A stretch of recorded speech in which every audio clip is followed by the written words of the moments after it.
Dumipensa po ang mga senador na binanggit ni dating DPWH Secretary Manny Bonoan sa kanyang pagtestigo sa kasong malversation laban kay dating Senador Bong Revilla. Ang sabi po ng dating kalihim na katanggap umano ng leadership fund na abot sa 500 milyong piso hanggang 1 bilyong piso ang mga senador noong 19th Congress. Saksi, si Maki Pulido. Leadership Fund, kung tawagin ni dating Department of Public Works and Highways o DPWH Secretary Manuel Bonoan, ang alokasyon sa budget na inilaan sa mga senador ng 19th Congress. Pagtestigo niya sa malversation case laban kay dating Senador Bong Revilla sa Sandigan Bayan, sinabi niyang may tig 24 billion pesos ang inilaang pondo para dito sa 2024 at 2025 DPWH budget. Hindi bababa sa kalahating bilyong piso kada senador, 1 bilyong piso kung chairman ng komite o may Senate leadership position. Si Senador Mig Zubiri na nooy Senate President ang may discretion umano sa hatian. Pero tugon ni Zubiri, ni minsan hindi siya nag-request o humawak ng anumang listahan ng project request ng mga senador. Lahat umano ng request ay idinaan sa Senate Committee on Finance na tagapangasiwa ng budget process sa Senado. As long as it is no corruption, it is transparent and requested by the agency, I don't see anything wrong, Mr. President.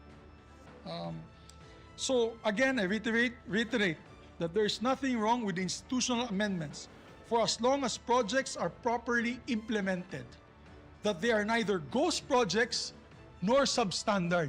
Nang tanungin naman ng prosekusyon si Bonoan kung sino pa ang nagpadaan ng listahan kay dating DPWH Undersecretary Roberto Bernardo, itinuro ni Bonoan sina Senator Bongo, Robin Padilla at Jinggoy Estrada.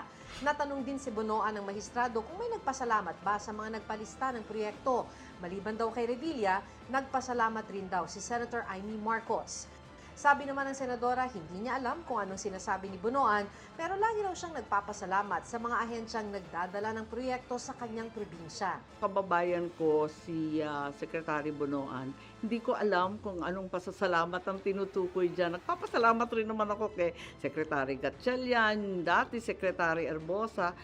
Ayon naman kay Senador Robin Padilla, Sana lang po sa susunod pag kami nagsulat ng ganyan, ituloy-tuloy nyo naman kasi nabanggit kami pero hindi nabanggit na FLR yon for later release. si Senator Bongo sinabing malisyoso ang naging testimonya ni Bonoan.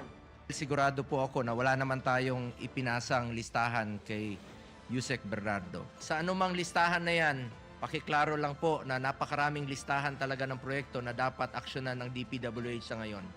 Pero hindi ito nangangahulugan na konektado po ito sa flood control o korupsyon.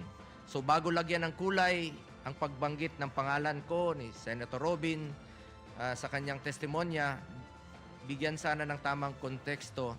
Hinihinga namin ng reaksyon si Senador Estrada.